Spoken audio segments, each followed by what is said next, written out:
The heavy oak door groaned, protesting every inch of its movement, until Mia squeezed through the gap. Inside, the air tasted of stagnant oil and trapped decades.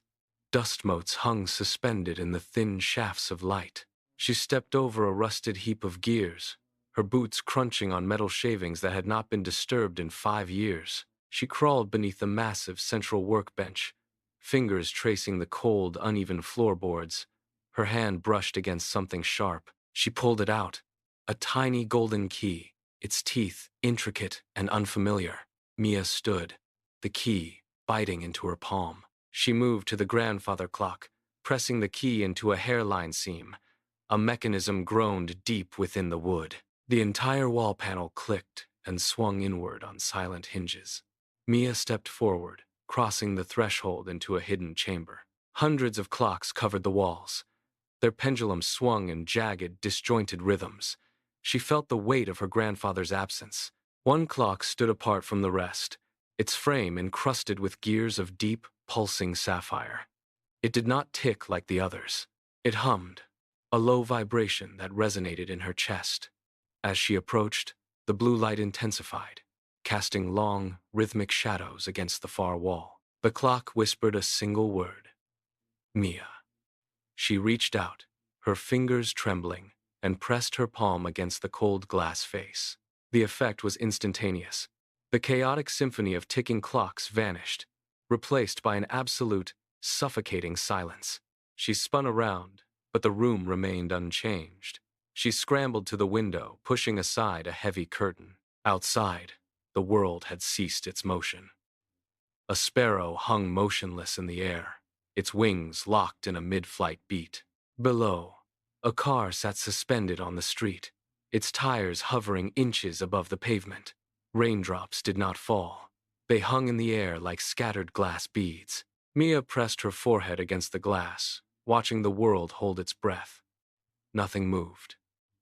The reality she knew had been paused. A rhythmic grinding sound cut through the silence, vibrating from the corner of the room.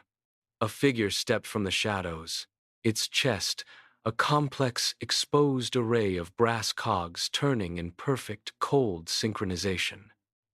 It stopped before Mia, its movements jerky and precise. "You have breached the timekeeper's vault," it rasped, the sound like metal scraping against stone. "Solve 3 riddles to restart the world, or remain here until the gears rust." The figure gestured, and a clock face on the wall flared to life, showing a city square. A child stood frozen in the path of a heavy, oncoming carriage. Mia lunged forward, her fingers finding a hidden lever on the clock's side. She shoved it hard. The child shifted instantly to the sidewalk, safe. The clock chimed, a sharp, metallic ring. The figure turned to a second clock, displaying her school hallway. A student was cornered, backed against the lockers by 2 others. Mia's breath hitched. She pressed a sequence of buttons on the clock's frame, triggering a piercing school bell. The bullies flinched, distracted by the sudden, phantom noise, and the student slipped away. The room shuddered. The mechanical figure bowed, its gears whirring in a frantic rising pitch.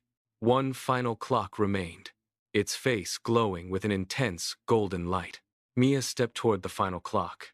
It was not a clock at all, but a massive, glowing hourglass suspended in the center of the wall. Inside, the sand had stopped mid-fall, suspended in a golden haze.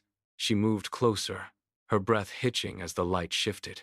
Her grandfather was there, trapped within the glass, his hands pressed against the inner surface, his eyes fixed on hers. He was motionless, a statue caught in the amber of time.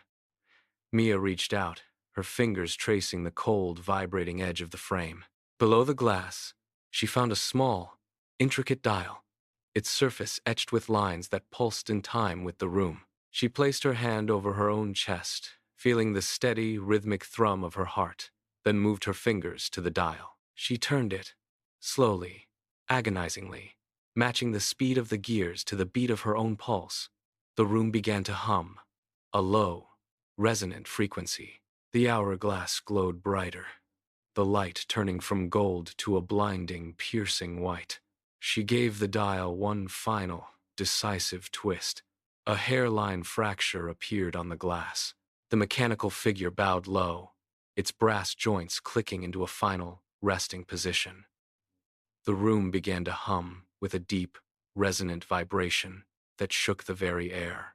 Outside the workshop window, the sparrow suddenly beat its wings, darting into the sky. A car on the street roared to life, its tires gripping the pavement as it pulled away. Her grandfather stood before her, his hands steady. He reached into his pocket and produced a silver watch, its surface cool and polished. He pressed it firmly into Mia's palm, his fingers closing over hers. "Time is a fragile mechanism, Mia," he said, his voice clear and grounded. "Your choices are the gears that keep it turning." Mia looked down at the watch, the rhythmic ticking vibrating against her skin. She turned and walked toward the heavy oak door. As she pushed it open, the sounds of the town rushed in. She stepped out, the watch ticking in her pocket, as the town resumed its life around her.